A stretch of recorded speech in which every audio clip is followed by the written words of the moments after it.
네, 오늘 한 주간 평안하셨습니까? 네. 오늘이 4월의 마지막 날인데요. 내일이면 5월이잖아요. 5월이면 5월을 무슨 달이라고 부르죠?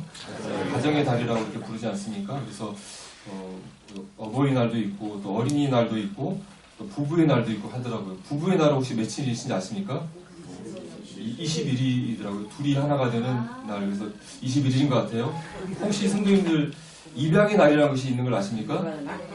아세요? 혹시 며칠인지 아십니까? 5월 10일이더라고요. 아마 그 1+1 해가지고 그런 하나를 더 사랑을 더한다 뭐 그런 의미 아닐까. 그래서 입양의 날도 있더라고요. 저도 오늘 알아가지고 성도님 말씀입니다. 어쨌든 이런 가정의 날로서 이 부모의 사랑, 또 자녀에 대한 사랑, 또 부부의 사랑에 대해서 생각해보는 그런 시기가 5월달이 아닌가 하는 생각을 하게 됩니다.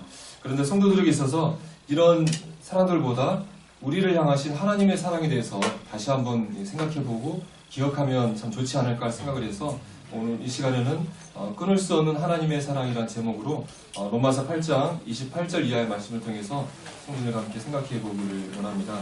로마서 8장 28절 이하 말씀을 성도님들 한번 찾아주시면 감사하겠습니다. 이 본문 말씀은 얼마 전에 우리 500명 성도님들과 함께 이 본문을 가지고 성경 공부를 나눴었는데요. 그러면서 이 말씀을 묵상하면서 참 마음에 감사가 되어서 성도님과 함께 나누자는 마음을 갖고 이 시간에 말씀을 준비해 보았습니다. 로마서 8장 28절 이하의 말씀입니다.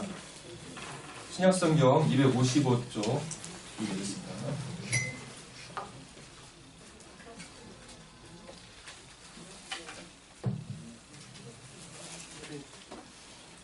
찾으셨으면 제가 28절부터 30절까지 말씀을 읽어보겠습니다.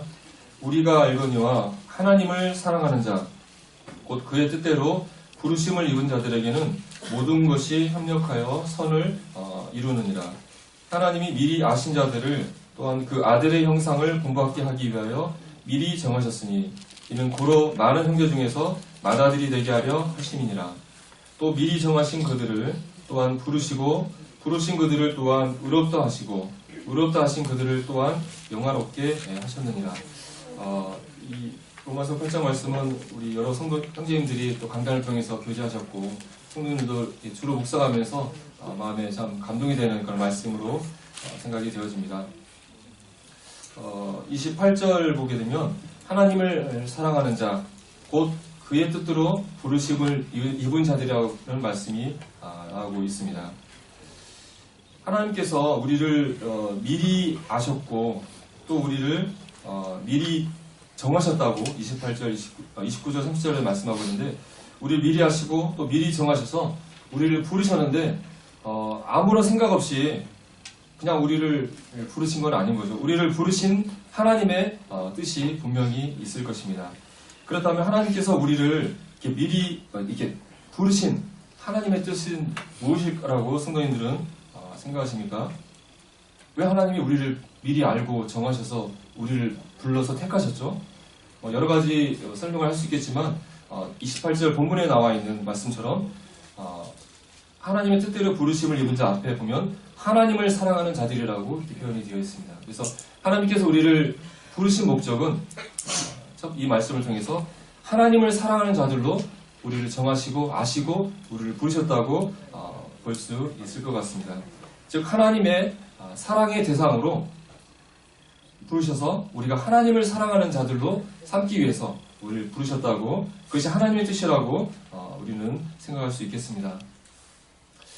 사람에게 있어서 여러 감정들이 있지만 사랑만큼 중요한 것은 없는 것 같습니다. 사람은 이렇게 사랑을 받고 싶어하고 또 사랑하는 존재가 사람이라고 생각이 되어집니다. 만약에 우리 인간 세상에 인간 간의 관계에서 사랑이 이렇게 빠져버린다, 사랑이라는 것이 존재하지 않는다고 한다면 우리 인간 사회는 어떤 사회가 될까요? 남녀 간의 그 뜨거운 사랑, 또 아버지의 자녀에 대한 사랑, 이런 것들이 아예 없다고 한다면, 오직 그냥 동물과 같은 본능에 의해서 살아간다고 한다면 인간 사회는 아프리카의 밀림의 동물의 왕국과 큰 차이가 없을 거라고 생각이 되어집니다. 실제로 우리가 드라마나 노래나 그런 거 보면은 사랑이 안 들어간 것은 하나도 없잖아요. 사랑이 빠진 노래나 사랑에 빠진 드라마는 본 적이 없는 것 같습니다. 어쨌든 인간에게 있어서 남녀의 사랑이든지 부모의 자식 사랑이든지 또 이웃의 사랑이든지 이 사랑이 정말 중요한 가치고 더 중요한 것 같습니다. 이렇게 사람에게 사랑이 왜 이렇게 중요할까 하는 생각을 해보게 되는데요. 왜 그럴까요? 우리 인간은 하나님이 지으신 피조물인데 우리 인간을 지으신 하나님이 본인이 자신이 무엇이라고 이렇게 소개를 했죠? 하나님은 사랑이다. 우리를 지으신 하나님 그분 자체가 사랑이시기 때문에 하나님의 그 형상을 닮은 우리 인간도 하나님처럼 사랑할 수밖에 없다고 하는 것이죠. 사람에게 이렇게 사랑이 중요한 이유는 그냥 그것이 저절로 그냥 우연히 된 것이 아니라 우리를 지으신 하나님이 사랑이시기 때문에 또 우리 안에 사랑이 중요한 것 같습니다.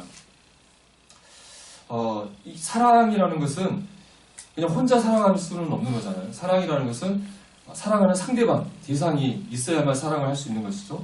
그리고 그 사랑하는 대상과 이런 관계, 교제를 나누면서 사랑을 이루어 나갈 것입니다.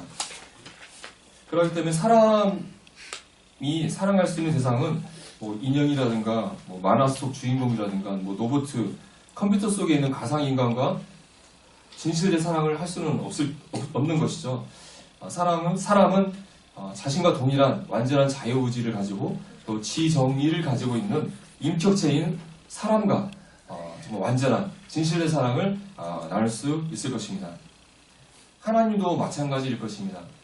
하나님도 사랑을 나누기 위해서 자유의지를 가지고 지정의를 가진 완전한 인격체와 사랑을 나눌 수 있는데 그런데 그런 사랑의 교제의 대상으로 바로 사람인 우리를 선택하고 그 목적을 위해서 그 뜻을 위해서 우리를 지으시고 또 우리를 부르셨다는 사실을 우리는 생각해 보게 됩니다. 이 참 우주 만물을 주신 이 크신 하나님께서 그분의 사랑의 대상으로 사람을 선택하셨다는 사실에 대해서 정말 곰곰이 생각해 볼 때 너무나 참 신기하다, 놀랍다라는 생각을 해보게 됩니다. 이 직장에서 이렇게 입원하시는 환자분들을 보게 되면 대부분 다 나이가 드셔서 여러 가지 질환과 또 치매 이런 것들로 이제 노년이 돼서 죽음을 앞둔 그런 분들을 많이 보게 되는데 그분들을 보게 될 때 젊은 날의 그런 아름답던 모습은 이제 온데간데 없고 몸은 이제 왜소해지고 그냥 몸도 움직이지 못하고 침대에 누워 있고 또 이제 정신도 혼미해지고 또 그냥 치매 환자분들을 보면 사람도 못 알아볼 뿐만 아니라 막 온갖 주로 막 욕만 하고 막 꼬집고 때리고 그래서 막 힘들어해요 우리 애들이. 참 그런 노년에 참 환자분들을 보게 될 때 참 인간의 모습이 너무 안타깝고 참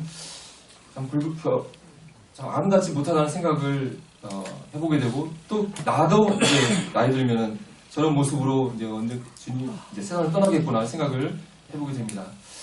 이렇게 좀 별 볼 일이 없어 보이는 왜 이 사람을 인간을 하나님께서 선택하셨을까? 이 우주와 지구를 봤을 때 더 멋진 아름다운 피조물들이 많이 있는 것 같은데 또 천국에는 우리는 가보지 못했지만 훨씬 더 아름답고 멋진 존재들이 또 우리가 익히하는 천사들이 있는데 왜 그런 것들이 아니라 참 이렇게 흙으로 지음받은 이 연약한 별 볼 일 없는 인간을 사랑하시고 그 사랑의 대상으로 선택하셨을까 하는 생각을 해보게 되면서 참 신비롭다, 참 이해하기 어렵다는 생각을 해보게 됩니다. 우리가 익히하는 천사들을 이렇게 잠시 생각해 보기를 원합니다. 천사들은 죽지도 않고 늙지도 않고 또 하나님의 명령에 항상 절대적으로 순종하는 하나님을 섬기는 존재로 우리는 알고 있습니다. 또 사람들보다도 훨씬 더 강력하고 힘과 능력, 멋진 모습을 가지고 있는 존재들입니다. 그에 비해서 우리 인간은 참 흙으로 만들어졌기 때문에 참 늙고 병들어서 언젠가 죽게 되는 너무나 연약한 존재이고 무엇보다도 온통 죄로 태어나서 불순종 가운데 하나님을 반역하면서 살아가는 존재가 우리 인간이지 않습니까? 그럼에도 불구하고 우리 말씀을 보게 되면 우리 인간은 애초에 지음받았을 때부터 하나님의 형상과 모양대로 하나님을 닮은 존재로 창조해진 존재라고 하나님을 말씀하고 있고 하나님의 사랑의 대상으로 성택되어진 존재라고 말씀하고 있습니다.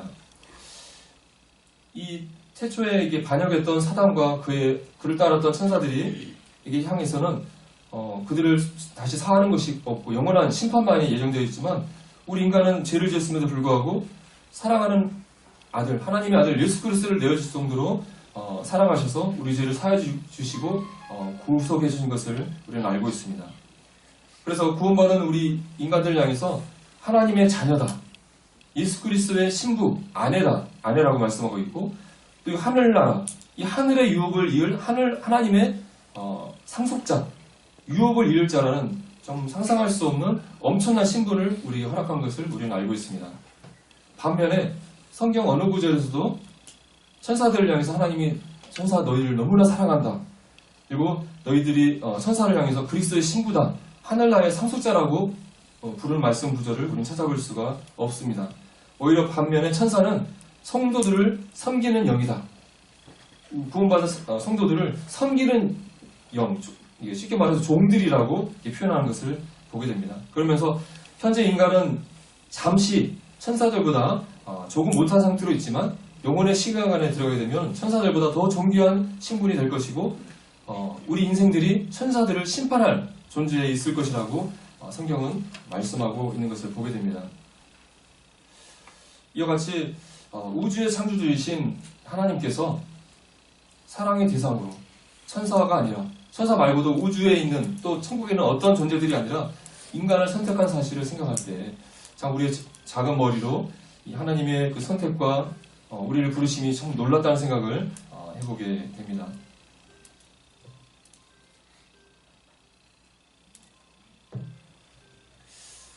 지금 우리가 이 지구에 이렇게 살고 있고 또 우주 가운데 우리가 존재하고 있지 않습니까?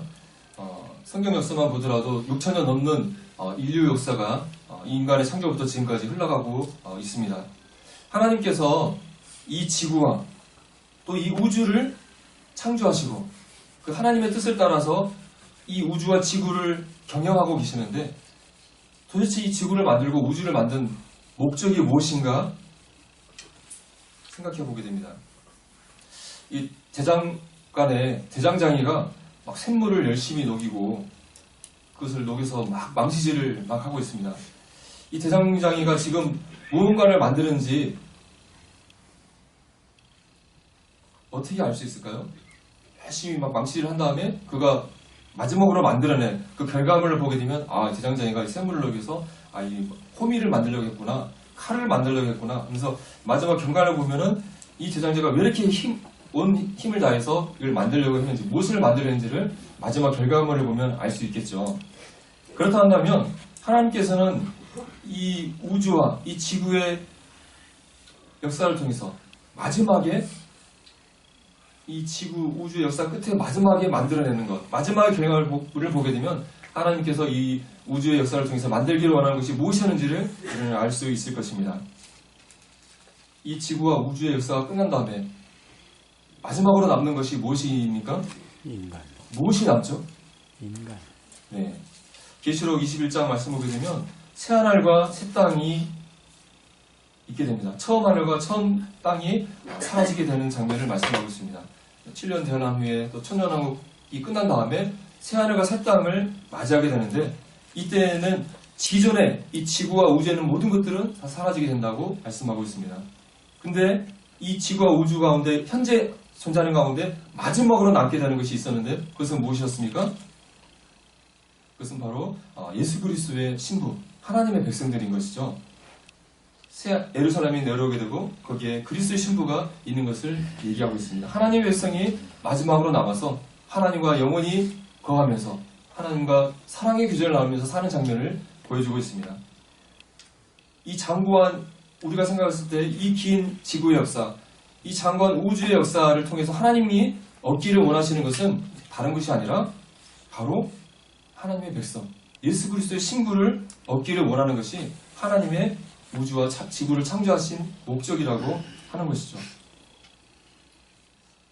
우리가 이 지구를 봤을 때 이거 우리 지구가 엄청 크잖아요.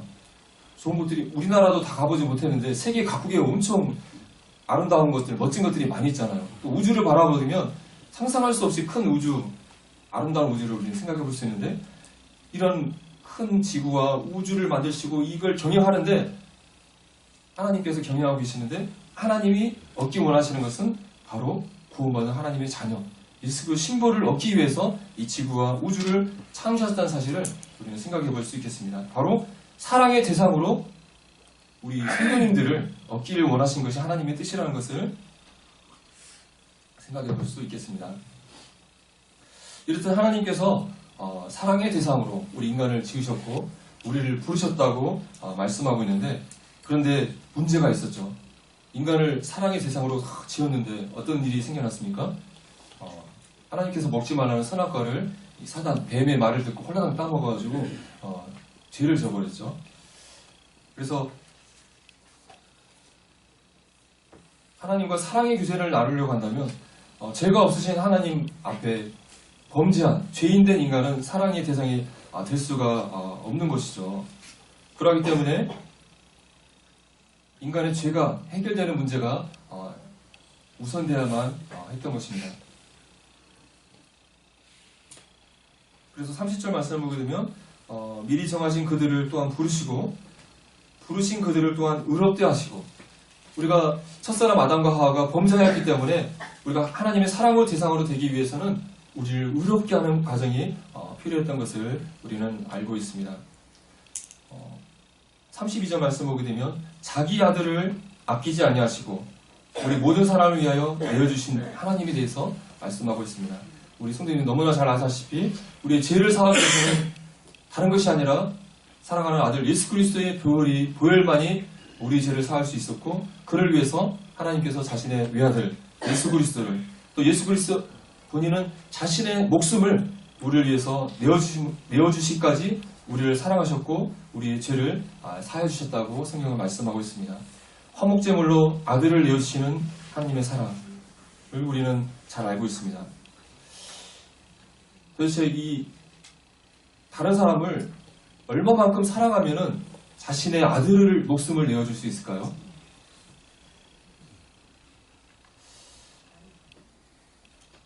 아무리 다른 사람을 정말 사랑하고 아낀다 할지라도 아마 자신의 생명은 내어줄지 모르겠습니다. 자신의 생명을 희생해서 사람을 살려는 시도를 할지는 모르지만 자신의 자식을 내어줘야만 저 사람을 살릴 수 있다는 상황 가운데서 자신의 자식의 생명을 대신 내어줄 부모는 아마 이 세상에 아무도 없을 거라고 생각되어집니다. 그런데 하나님께서는 우리를 사랑하셔서 우리를 살리시기 위해서 자신의 아들 예수 그리스도의 생명을 대신 내어주셨다고 말씀하고 있습니다. 그렇다 한다면 도대체 얼마나 우리 인간을 하나님께서 사랑하셨으면 그렇게 아들을 내어주실 수 있었을까 하는 생각을 해보게 됩니다. 하나님께서 우리를 내가 너희를 사랑한다 너희 인생들을 사랑한다고 말로만 하신 것이 아니라 우리에 향한 사랑을 증명해 보셨는데 확증해 보이셨는데 그것은 바로 아들을 내어주심으로써 우리를 향한 사랑을 확증하셨다고 말씀하고 있는 것이죠. 우리 인간의 기준으로도 다른 사람을 사랑하는데 만약 자신의 자식을 그 사람을 살리기 위해서 대신 생명을 내어준다고 한다면 우리 인간의 기준으로는 도저히 상상할 수 없는 측량할 수 없는 이해할 수 없는 큰 사랑이라고 우리는 평가할 수밖에 없을 것입니다. 하지만 하나님께서 그러한 사랑을 자신의 사랑하는 아들을 대신 내어주는 그 사랑을 베풀어 주심으로써 우리의 사랑을 확증하셨다고 성경을 말씀하고 있는 것입니다.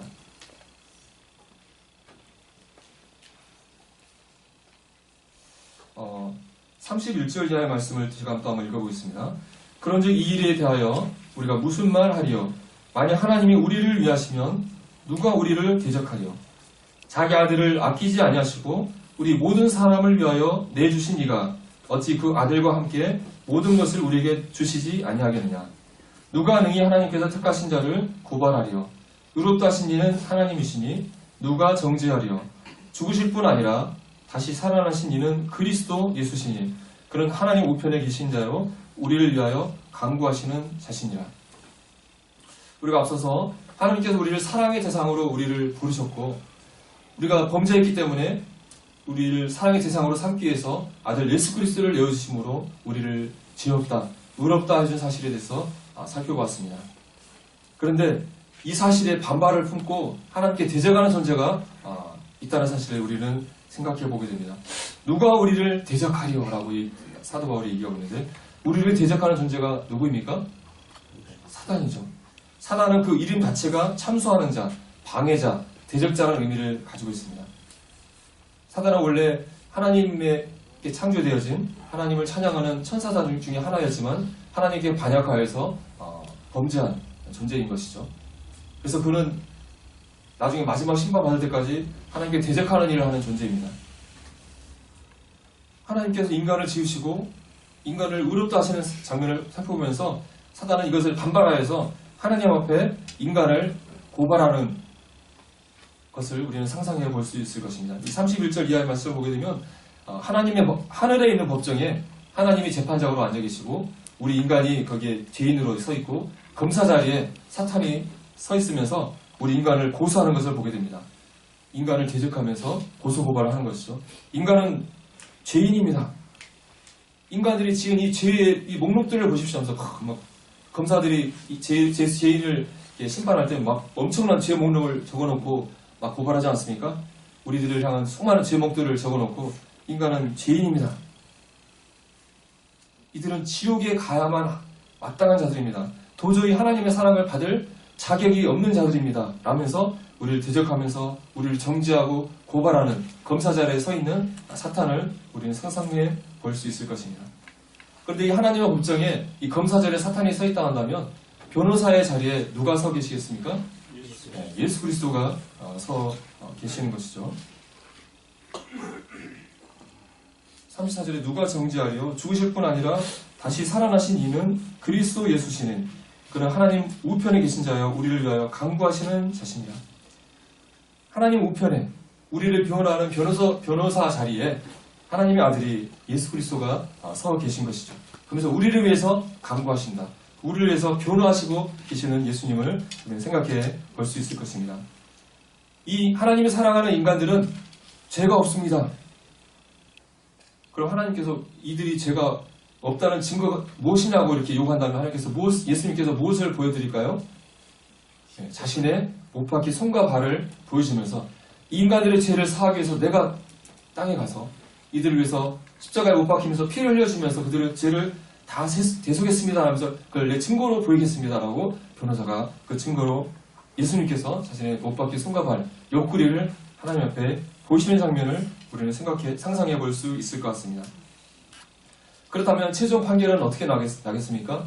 재판장 아래에 앉아 계시는 하나님께서 인간들을 향해서 최종적으로 인간에는 죄가 없다, 무죄 판결을 내리는 것을 우리는 상상해 볼 수 있겠죠. 33절에 누가 하나님께 택하신 자들을 고발하려 의롭다 하신 이는 하나님이시니.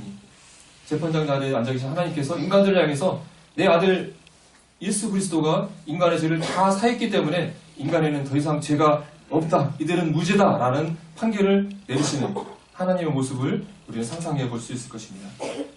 그래서 사단의 고발에도 불구하고 인간은 죄가 없음이 증명되어지고 인간은 하나님의 사랑을 받을 자격이 있음이 최종적으로 확인되어지고 선포지는 장면을 우리가 이 말씀을 통해서 상상해 볼 수 있을 것 같습니다. 이렇듯 사랑의 대상으로, 하나님의 사랑의 대상으로 부름을 받아서 또 예수 그리스도의 그 구속으로 말미암아 이제 의롭게 된 우리들의 모습을 이 말씀을 통해서 생각해 볼 수 있겠습니다. 사단의 우리가 죄인이라는 고발에도 불구하고 인간은 더 이상 죄가 없다는 하나님의 최종 선언이 내려진 것을 우리는 살펴보게 됩니다. 그런데 30절 말씀을 보게 되면 또 미리 정하신 이들을 또한 부르시고 부르신 그들을 또한 의롭다 하시고, 하나님께서 우리를 부르시고 의롭다 하신 것으로 이 말씀이 딱 끝났다 한다면 우리가 예수님 믿고 구원받고 이걸로 이제 딱 우리의 성도의 삶이 이제 끝나는 것이고 최종 이제 졸업하는 것이 되면 좋을 텐데, 의롭다 하시고 라고로 끝난 것이 아니라 의롭다 하신 그들을 또한 영화롭게 하셨다는 말씀이 이어지는 것을 보게 됩니다. 우리가 예수 그리스도를 믿고 죄사함 받고 의롭다함을 입는 것으로 끝나는 것이 아니라고 하는 것이죠. 우리 예수 그리스도 믿고 받고 의롭다 된 것은 이제 새로운 시작이 된다는 것을 우리는 생각해 볼 수가 있습니다. 29절을 보게 되면 하나님이 미리 아신 자들을 또한 그 아들의 형상을 본받게 하기 위하여 미리 정하셨다고 말씀하고 있습니다. 우리의 죄를 위해서 아들 예수 그리스도께서 대신 죽어주셔서 우리를 죄가 없다, 우리가 이제 의롭다라고 한 것으로 끝나는 것이 아니라 이제는 아들의 형상, 예수 그리스도 형상, 또 하나님의 형상을 본받도록 하나님 형상으로 우리 죄인 되었던 인간이 점점 변화되어 가도록 하는 과정이 우리에게 남아있다고 하는 것입니다. 우리가 그걸 어려운 말로 성화라고 하는데 성화의 과정을 겪도록 우리를 인도하신다고 하는 것입니다. 바로 이 땅에서 하나님의 아들의 형상을 본받도록 하기 위해서 우리 하나님 형상으로 변화되도록 하기 위해서 하나님께서는 우리 이 땅의 과정들을 거치게 하시는데 그런 것들이 쉽고 즐거운 것이 아니라 우리에게 어려움을 주고 고통을 주는 시련과 환난이 우리에게 있다는 사실을 우리는 잘 알고 있습니다. 이 땅의 시련과 환난을 통과하면서 우리들의 모습들이 다듬어지고 변화되어져서 우리의 옛 모습, 사단에게 속했던 죄악된 것들이 점점 깎여져 나가고 제거되어지면서 원래 창조되는 하나님의 형상으로 우리가 점점 변화되어 나가는 것이죠. 그래서 하나님께서는 28절에 우리가 알고 있는 하나님을 사랑하는 자, 곧 그의 뜻대로 부르심을 입은 자들에게는 모든 것이 협력하여 선을 이루니라. 이 땅에 있는 모든 것, 성도들을 왜 즐겁게 하고 좋게 하는 것 말고도 성도들을 힘들게 하고 고통을 주는 시련과 환난, 이러한 모든 것들이 협력하여 일을 하여서 성도에게 선을 이룬다. 성도에게 유익한 것을, 성도에게 좋은 것을 이루게 하신다고 말씀하고 있습니다. 그리스도의 형상을 이루게 한다고 말씀하고 있는 것이죠. 베드로 사도는 성도에게 우리를 연단하는 불시험이 우리에게 있을 것을 말씀하고 있습니다. 어떻게 보면은 우리가 사는 성도의 삶은, 성도가 지내는 인생은 어떤 용광로와 같다는 생각을 해보게 됩니다. 대장간의 화로 아니면 제철소의 용광로에서 불순물이 섞여있는 금속이 막 불에 의해서 태워지면서 그것이 점점 그 안에 있는 불순물들이 하나하나 제거되어지고 점점 순수한 대장간이 또 원래 그 화로의 주인이 얻기를 원하는 금속을 얻게 되고 또 금속을 얻은 다음에 그 대장장이가 수많은 망치들을 두들겨서 그 모양을 다듬어서 원하는 물건을 만들어내는 것 같이 하나님께서 우리 인생들을 이 인생이라는 용광로 속에서 우리를 불러 시련을 하면서 연단을 주면서 우리를 연단하셔서 예수 그리스도의 형상으로, 하나님의 형상으로 점점 다듬어가는 과정이 우리의 인생의 과정이 아닌가 생각을 해보게 됩니다.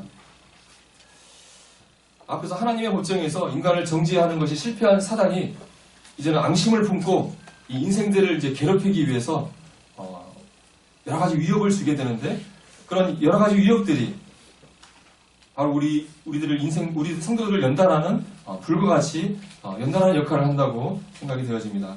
35절 이하의 말씀을 또 한번 제가 읽어보겠습니다. 35절 이하 보게 되면 누가 우리를 그리스도의 사랑에서 끊으리요 환난이나 공고나 박해나 기근이나 적신이나 위험이나 칼이라 기록된 바 우리가 종일 주를 위하여 죽임을 당하게 되며 도살하는 양같이 여김을 받았나이다 함과 같으니라. 그러나 이 모든 일에 우리가 사랑하시는 이로 말미암아 우리가 넉넉히 이기느니라. 내가 확신하노니 사망이나 생명이나 천사들이나 권세자들이나 현재일이나 장래일이나 능력이나 높음이나 깊음이나 다른 어떤 피조물이라도 우리 주 그리스도 예수 안에 있는 하나님의 사랑에서 끊을 수 없으리라. 이 말씀을 보게 되면 하나님은 우리를 사랑의 대상으로 삼으셨고 우리를 엄청 뜨겁게 사랑하는데 이 사랑을 끊어버리려고 하는 우리를 향한 위협이 있다는 사실을 우리에게 알려주고 있습니다. 그것은 바로 사상과 사단에서 온 세상이 성도들을 괴롭혀서 하나님이 우리를 향한 사랑을 끊어서 우리를 실패케 하려는 그런 시도라고 생각할 수 있을 것 같습니다.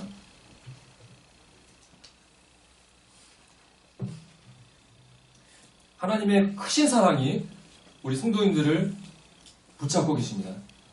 그런데 만약 하나님의 성도님을 향한 사랑이 만약 끊어져 없어져 버린다면 어떤 일이 일어나게 될까요? 하나님 우리를 사랑한다고 우리 철석같이 믿었는데 하나님의 사랑이 끊어져 버렸어요. 더 이상 이제 하나님 우리를 사랑할 수 없게 되어버렸어요. 그런 상황이 된다면 우리에게 어떤 일이 일어나게 될까요? 첫 번째는 우리의 구원이 취소되는 일이 생길지도 모르는 것이죠. 하나님은 철석까지 우리를 구원해 준다고 약속하셨는데 하나님 사랑이 끊어져 버렸어요. 우리의 구원이 취소돼 버리고 천국 간다고 생각했는데 나중에 지옥 가는 일이 생길지도 모르겠습니다. 또 우리가 이 세상에서 사단과 세상의 극심한 위협과 공격을 받는데 하나님의 사랑이 붙들고 있기 때문에 하나님이 주시는 도우심과 능력으로 이것을 이겨낼 수 있는 것인데 하나님의 사랑이 끊어져 버린다 한다면 더 이상 하나님이 우리를 돌볼 수도 없고 우리를 구원할 수도 없다 한다면 우리는 성도는 이 땅에서 실패한 인생을 신앙생활을 할 수밖에 없을 것입니다. 하나님의 사랑이 끊어져 버린다 한다면 우리는 이 환난을 겪을 때 하나님이 이제 나를 이제 버리셨구나, 하나님 나를 포기하셨구나 하면서 우리 낭만과 좌절 가운데 우리는 쓰러질 수밖에 없을 것입니다. 그런데 다행스럽게도 사도 바울이 열거한 이런 어떠한 세상의 위협 가운데서도 우리를 향한 하나님의 사랑, 그리스도 예수 안에 있는 하나님의 사랑을 어떤 것도 끊을 수 없다라고 선언하고 있다는 사실 생각할 때 얼마나 감사가 되는지 모릅니다. 어떤 것도 하나님의 사랑을, 우리를 향한 하나님의 사랑을 끊을 수 없기 때문에 세상에 어떤 시련과 환난이 온다 할지라도 하나님의 사랑이 우리를 붙들고 계시기 때문에 하나님이 우리를 도우시고 우리를 승리케 하시기 때문에 우리는 승리할 수 있다고 사도 바울은 선언하고 있다고 하는 것입니다. 사단과 세상의 어떤 위협 가운데서도 우리의 구원은 안전하고 사단과 세상이 어떤 공격을 할지라도 우리는 이 시험을 이겨내고 승리할 것을, 그로 인해서 우리는 기쁨 가운데 하나님의 집에 들어갈 것을 말씀하고 있는 것이죠. 사도 바울이 말한 하나님의 사랑을 끌으려는 위협들을 한번 구체적으로 생각해 보길 원합니다. 35절을 보게 되면 그리스도의 사랑에서 끊으려는 시도들을 얘기하고 있습니다. 환난, 곤고, 박해, 기근, 적신, 위험과 칼을 이야기하고 있습니다.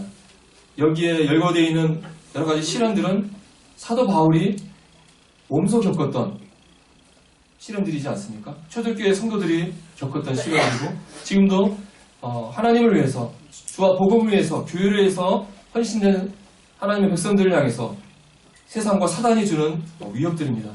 지금 저희는 대한민국이라는 자유의 나라이기 때문에 이런 극심한 시련과 환난을 당하지는 않지만 여전히 공산주의 국가 또 이슬람 국가에 있는 성도들은 정말 여기에 열거된 목숨이 위태로운 위기 가운데 살아가고 있는 것을 너무나 잘 알고 있습니다. 환난은 근심과 재난을 일컫는 단어입니다. 공고는 곤란하고 괴로움을 당하는 것입니다. 세상으로부터, 사단으로부터 크게 시달려서 평안이 없고 몹시 지쳐있는 성도의 모습을 얘기하고 있습니다. 박해는 세상이 몹살게 굴고 해롭게 하는 것을 박해를 당한다고 얘기하죠. 기근은 먹을 것이 없이 굶주리는 상태죠. 주님을 위해서 교회에서 살게 됨으로써 경제적인 궁핍을 당함으로써 먹을 것이 없는 경제적인 궁핍한 가운데 살게 되는 것을 얘기하는 것입니다. 그래서 적신이라는 단어는 한자이기 때문에 우리 흔히 사용하는 단어가 아닌데 붉을적 몸신, 붉은 몸, 그래서 벌거벗은 몸을 뜻한다고 합니다. 아무것도 걸치지 않은 얇은 상태가 되는 것을 얘기하는 것이고 죽음 직전에 그냥 아무것도 없이 그냥 발가벗겨져 있는 처참한 인생의 모습을, 무기력한 모습을 보여주고 있는 것이죠. 마치 주를 위해서 핍박당하면서 감옥에 갇혀서 막 온갖 발가벗겨져서 죽음 앞에 서 있는 죽음을 앞둔 성도의 모습을 표현하는 것 같습니다. 어쨌든 사단의 위협과 세상의 위협으로 인해서 온갖 환난과 박해를 당하고 모든 것이 발가벗겨져서 아무것도 할 수 없이 처참하게 죽음을 앞두고 있는 상태를 적신의 모습이라고 생각할 수 있을 것입니다. 또 여러 가지 우리에게 해로움과 손실을 끼치는 위험과 우리의 생명을 노리는 칼이 성도들에게 있다고 하는 것입니다. 하지만 이러한 어떠한 여기에는 시련과 환난도 그리스도의 사랑에서 끊을 수 없다라고 사도 바울이 선언하고 있습니다. 성도님들은 이런 환난과 공고와 박해와 기근, 위협과 칼이 나에게 있을 때 어떤 반응이 일어나게 될까요? 우리가 시편 말씀을 우리가 공부를 했었는데 시편 77편에 시편 기자가 이렇게 고백하는 내용이 있었습니다. 주께서 영원히 버리실까? 다시는 은혜를 베풀지 아니하실까? 그의 인자하심은 영원히 끝났는가? 그의 약속하심도 영원히 폐하였는가? 하나님이 그가 베푸실 은혜를 잊으셨는가? 환난과 위경 가운데 하나님이 나를 버리셨을까? 하나님의 사랑이 이제 끝나는 건 아닐까? 하면서 한탄하는 모습을 시편 기자의 마음이 있었는데요. 우리도 그런 마음이 들 수 있는 것이죠. 나에게 환난이 왔을 때, 박해가 있을 때, 나의 경제적인 위기가 닥쳤을 때 하나님이 혹시 나를 잊으셨을까? 하나님이 정말 나를 사랑하신 것이 맞는 것일까? 혹시 나의 향한 사랑을 포기하신 건 아닐까? 이런 마음이 들도록 하는 것은 누가 원하는 것일까요? 바로 우리의 대적인 사탄이 원하는 것이죠. 이런 환난과 공고와 박해를 주면서 성도들이 낙심하고 좌절하고 하나님이 나를 사랑하는 걸 버리셨나 봐. 나를 포기하셨나 봐.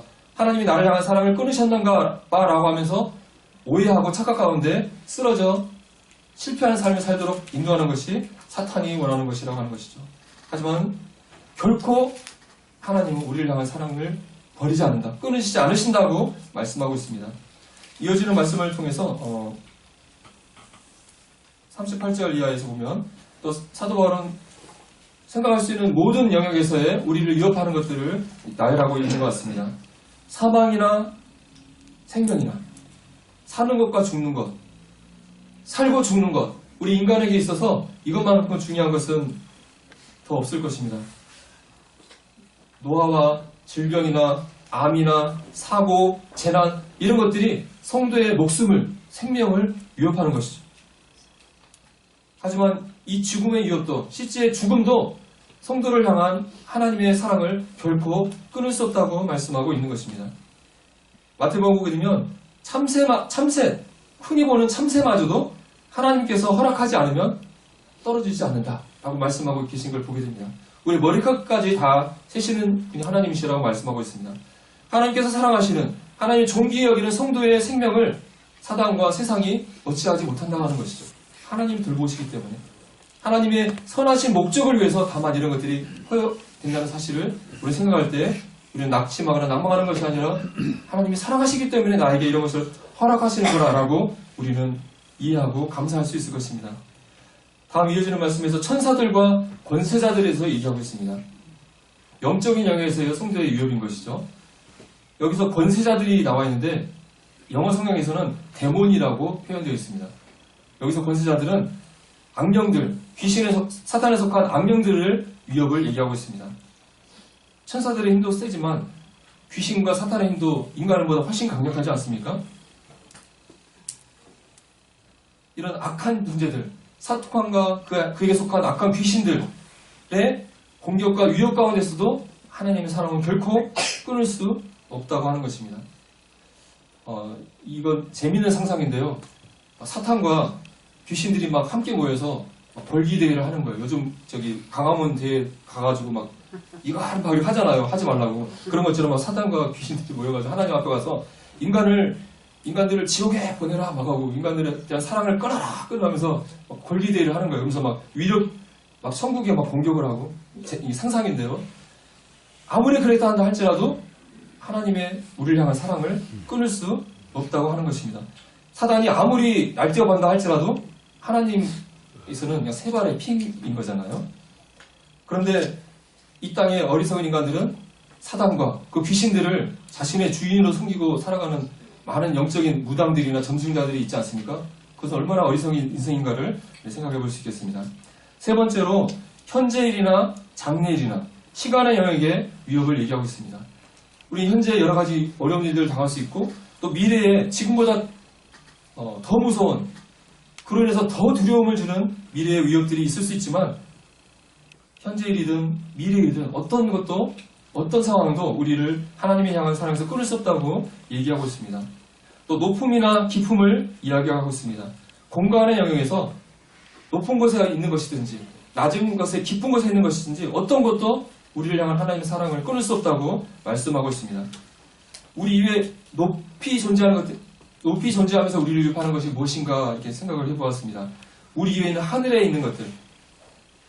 그래서 기상 현상으로 인한 태풍이나 우박, 번개, 또 그 해와 달, 천체들, 별에 의한 인간들의 위해 이런 것들을 생각해 보았습니다. 또 깊은 것들의 공격은 무엇일까? 땅속 깊이 있는 것들, 또 물속 깊이 있는 것들, 뭐 지진 피해라든가, 뭐 용광 화산의 폭발이라든가, 또 바다의 해일의 피해, 쓰나미의 피해, 온갖 우리 인간을 위협하는 온갖 것들을 다 생각해 볼 수 있는 것이죠. 마지막으로 사도 바울은 앞에서 연구한 것들과도 혹시 빠진 것이 있을까 봐서 다른 어떤 피조물도 혹시 빠질 수도 있는 어떤 것도 하나님의 우리를 향한 사랑을 결코 끊을 수 없다라고 선언하고 있는 것을 보게 됩니다. 사단과 세상과 우주에 있는 어떤 것들이 우리를 향한 하나님의 사랑을 끊으려고 위협한다 할지라도 우리를 향한 하나님의 사랑을 끊을 수 없다고 말씀하고 있습니다. 오히려 그런 위협 가운데서도 우리는 승리한다고 선언하고 있습니다. 37절에 그러나 이 모든 일에 우리를 사랑하시는 이로 말미암아 우리가 넉넉히 이기느니라. 우리에게 어떤 시련과 환난이 있는다 할지라도 우리는 승리한다고 이야기하고 있습니다. 무엇 때문에 승리한다고 고백하고 있습니까? 우리를 사랑하시는 이로 말미암아 우리를 사랑하시는 하나님과 예수 그리스도의 그 사랑으로 인해서 우리에게 어떤 위협과 시련이 있다 할지라도 우리는 넉넉히 이긴다라고 선언하고 있다고 하는 것입니다. 하나님께서는 구원받은 우리 성도들이 의롭다 하심을 성도들이 이 세상이 주는 시련과 환난을 통과하면서 하나님의 사랑을 의지해서 이 능력을 위해서 승리하는 삶을 살기를 원하고 그러한 과정을 통해서 우리가 예수 그리스도의 형상, 아들의 형상으로 변화되어져서 하나님 형상으로 점점 변화되기를 원하고 계십니다. 아비가 자식을 사랑하듯이 또 남편이 아내를 사랑하듯이 하나님이 또 예수 그리스도가 우리를 사랑하고 돌보고 계십니다. 그러하기 때문에 이 지구에 우주에 있는 어떤 것들보다도 또 영적 세계에 있는 어떠한 존재들도 우리를 하나님의 사랑에서 끊고 우리를 좌절시키고 우리를 실패하게 할 수 없다고 선언하고 있는 것입니다. 우리의 인생의 이 불가마녀 같은 인생의 참 환난과 역경을 겪으면서 하나님께서는 승분과 같이 수능과 같이 나오기를 하나님께서는 바라고 계시는 것입니다. 지금까지 하나님께서 우리를 사랑의 대상으로 삼으셨고 부르셔서 의롭다 하시고 또 크신 사랑으로 우리를 돌보심에 대해서 생각해 보았습니다. 이토록 우리 인간을 하나님께서 사랑하시는 의미에서 살펴보았는데 그럼 이토록 우리를 사랑을 하시는 하나님께서 우리에게 가장 원하는 것은 무엇일까요? 우리를 사랑하시는 하나님께서 우리에게 바라시는 것은 무엇일까요? 사랑은 상호적인 것이잖아요. 혼자 사랑하는 걸 뭐라고 하죠? 짝사랑이잖아요. 짝사랑은 좀 슬픈 거잖아요. 하나님께서 우리에게 원하시는 것은 무엇인가요? 우리가 하나님을 사랑하시기를 원하시는 거죠. 바로 그것 때문에 우리를 부르셨고 우리를 구원하셨다고 하는 것이죠. 그래서 예수님께서 어떤 사람이 율법 중에서 가장 큰 계명이 무엇입니까? 라고 질문했을 때 무엇이라고 답했습니까? 첫째된 계명이 내 마음을 다하고 목숨을 다하고 뜻을 다하여 주 너희 하나님을 사랑하라. 하나님을 사랑하라. 이것이 바로 너무나 사랑하는 우리 인간이 하나님께 하기를 원하는 간절히 바라는 하나님의 마음이라고 하는 것입니다. 이 말씀은 구약에도 나와 있는 것이 구약 말씀을 인용해서 말씀하신 것이잖아요. 구약의 하나님이 또 신약의 예수님이 우리 인생들 향해서 내가 너희 사랑하는 인생들아 내가 정말 원하는데 내가 정말 너 사랑하거든 너희도 나 좀 사랑해줘 라고 말씀하는 것이죠. 내 마음을 다하고 내 목숨을 다하고 내 뜻을 다하여 사랑하라고 너희 하나님을 사랑하라고 말씀했는데 우리 이 말씀을 할 때 하나님 너무하신 거 아닌가요? 어떻게 우리 보고 이렇게 무리한 요구를 하십니까? 내 마음과 목숨과 뜻 다 다해서 사랑하는 게 좀 힘든 것 같은데요? 라고 반응할지 모르겠습니다. 근데 이 말씀을 이렇게 읽어야 된다고 생각을 해보았습니다. 하나님께서 내가 너희를 내 마음을 다해서 너희를 사랑한다. 그러니까 너희들도 너희들의 마음을 다해서 나를 사랑해주면 좋겠다. 그리고 내가 내 목숨을 다해서 너희를 사랑한다. 그렇기 때문에 너희도 너희 목숨을 다해서 나를 사랑해주면 좋겠다. 그리고 내가 내 모든 뜻을 다해서 너희를 사랑한다. 그러기 때문에 너희들도 너희들의 뜻을 다해서 사랑해주면 좋겠다는 하나님의 간절한 요청이라는 생각을 해보았습니다. 하나님께서 무엇보다도 우리 성도님을 향해서 성도님을 위해서 기뻐하고 즐거워하고 계시죠. 그 마음의 기쁨이 우리들을 해서 차 있는데 우리들 마음 가운데 바로 하나님으로 가득 차서 하나님으로 기뻐하고 즐거워하기를 원하시는 것이죠. 근데 하나님이 아니라 이 세상에 있는 돈으로 즐거워하고 세상에 있는 TV와 오락과 그런 걸로 즐거워한다면 하나님이 슬퍼하시겠죠. 또 내 목숨을 다해서 사랑해라. 하나님께서 내 아들을 주기까지 내가 너희를 사랑했다. 또 예수님은 내가 진짜 내 목숨 줬잖아. 이렇게 말씀하신 거예요. 내 목숨을 다해서 사랑했는데 너희들도 그렇게 사랑해야 되지 않겠니? 라고 말씀하는 거죠. 우리가 하나님을 위해서 정말 내 목숨을 다할 각오를 가지고 하나님을 사랑해야 마땅하는 것이죠. 또 내 뜻을 다해서 사랑해라. 내가 하나님께서 말씀하는 것, 내가 나의 모든 생각과 나의 모든 계획이 바로 너희들을 향해서 있단다. 너희들을 어떻게 하면 사랑할지, 너희들을 어떻게 하면 사랑하지 않을지 온갖 나의 마음속은 너희들을 향한 생각뿐이야 라고 말씀하는 거죠. 그러면서 너희들이 우리를 향해서 너희들 마음에도 나에 대한 생각으로 가득 찼으면 좋겠다.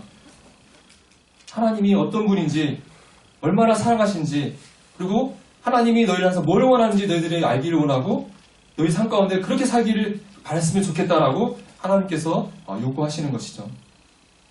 사랑이란 무엇인가를 어떤 분이 얘기하기를 어떤 대상을 늘 생각하고 그 사람의 뜻이 무엇인지 헤아리는 것이 사랑이라고 이렇게 표현한 걸 봤습니다. 어떻게 생각하십니까? 그 맞는 것 같습니까? 늘 그 사람을 생각해요. 그리고 그 사람의 뜻이 무엇인지 헤아리고 같이 해요. 맞는 것 같죠? 우리가 하나님을 생각한다면 하나님을 늘 생각하고 하나님의 생각이, 하나님의 뜻이, 나를 향한 뜻이 무엇인지 헤아리고 그래서 함께 하기를 원한 것이 사랑이라고 생각이 되어집니다. 성도님들, 우리가 사랑이라는 걸 많이 하잖아요. 어떤 남자가 A라는 여자에게 내가 너 정말 사랑해. 하늘만큼 땅만큼 정말 사랑해 이러면서 막 말을 해요. 근데 실제로는 B라는 여자에게 가서 맨날 그 여자하고 시간을 보내고 그 여자하고 여행 가고 그 여자하고 밥을 먹고 그러고 있어요. 그러면 이 사람은 누구를 사랑하는 걸까요? B라는 여자를 사랑하는 거고 A라는 여자에게 사기치고 있는 거잖아요. 네. 그런데요, 혹시 우리가 교회에 와서 하나님 앞에 예배 시간에 하나님 사랑합니다, 사랑해요, 진짜 사랑해요 이렇게 하고는 딱 주일 끝나고 이제 평일 가서는 하나님 싹 잊어버리고 세상에 이웃과 즐기고 세상 오락 즐기고 TV 즐기고 막 그러고 있어요. 그럼 하나님이 생각할 때 어떻게 생각할까요? 내가 진짜 날 사랑하는 거 맞아? 사기치는 것 같은데? 이런 생각하지 않을까요? 사랑을 한다는 것은 말이 아니라 정말 나의 몸과 마음과 뜻, 나의 행동이 그 사람에게 들어질 때 정말 사랑하는 것이 증명되는 것이잖아요. 우리가 말뿐이 아니라 정말 나의 삶의 최우선을 들여서 나의 몸과 마음과 뜻을 다해서 힘을 들여서 하나님께 사랑하는 것이 정말 우리에게 필요할 것 같고 정말 그런 삶을 내가 살고 있는가 생각해 보기를 원합니다. 성도님들, 보석이 왜 귀합니까? 그것이 변하지 않기 때문에 귀하지 않습니까? 그런데요, 성도님들, 이 땅에서 우리가 이 세상에서 하나님께 하는 성도들이 하는 행동들 가운데 영원히 변하지 않고 지속되는 것이 어떤 것이 있을까요? 전도하는 것, 선교하는 것, 영원 세계에 가서도 할까요, 안 할까요? 전도, 선교 하고 싶어도 없잖아요. 구도자가 다 지옥 가 있는데. 또 다른 성도를 위해서 고난받는 것, 힘든 성도를 섬기는 것, 봉사하는 것, 헌금하는 것, 이거 중요한 것이지만 천국 가서 할 수 있어요, 없어요? 할 수가 없잖아요. 다 행복하게 계시고 있는데. 그런데 하나님을 사랑하는 것은 어떨까요? 하나님을 사랑하는 것은 영원토록 계속 지속되는 것입니다. 다니엘서에 지혜 있는 자는 궁창의 빛과 같이 빛날 것이요 많은 사람을 옳은 대로 돌아오게 하는 자는 별과 같이 영원토록 빛나리라. 지혜 있는 사람은 궁창의 빛과 같이 영원토록 빛난다고 얘기하고 있습니다. 여기서 지혜 있는 사람은 어떤 사람을 지혜 있는 사람이라고 할 수 있을까요? 잠언 말씀을 보니까 여호와를 경외하는 것이 지혜의 근본이요 거룩하신 자를 아는 것이 명철이라고 얘기하고 있습니다. 참된 지혜는 여호와를 경외하는 것, 또 이 여호와를 알아가는 것이 참된 지혜요 명철이라고 말할 수 있을 것일 것 같고요. 하나님을 경외하고 하나님을 알아가는 것은 다르게 표현하면 하나님을 사랑하는 것이라고 얘기할 수 있을 것 같습니다. 하나님을 사랑하는 것은 영원 세계에 가서 영원토록 지속되어지는 것이고 성도가 하나님께 할 수 있는 가장 최고로 귀하고 가치 있는 것이라고 생각이 되어집니다. 오늘 이 시간에 하나님께서 우리를 사랑의 대상으로 삼으셨다는 사실에 대해서 살펴보았고 이 놀라운 하나님의 사랑이 우리를 붙들고 계시고 어떤 것도 이 하나님의 사랑을 끊을 수 없다는 사실에 대해서 살펴보았습니다. 그리고 하나님께서 우리에게 바라시는 것은 원하시는 것은 헌금 많이 하고 뭐 다른 성도 섬기고 뭐 그런 것도 있지만 무엇보다 먼저 하나님을 사랑해 주기를 늘 하나님을 생각하고 하나님의 뜻을 살펴주기를 하나님께서 원하시는 사실을 생각해 보았고 이것은 영원토록 우리가 하나님과 누려야 될 우리의 의무고 축복이라는 사실을 생각해 보았습니다. 5월 가정의 날을 맞이해서 우리가 부모를 사랑하고 또 자녀를 사랑하고 부부 사랑하는 것도 중요하겠지만 무엇보다 우리를 사랑의 대상으로 삼으셨고 우리를 사랑하도록 부르신 하나님의 뜻에 맞게 내가 정말 하나님을 더 정말 뜨겁게 진실되게 사랑하고 있는가 다시 한번 돌아보고 우리 남은교회 성도님들이 더욱더 뜨겁게 하나님을 사랑하는 성도님이 되시길 바라면서 말씀을 정리하겠습니다. 네, 감사합니다.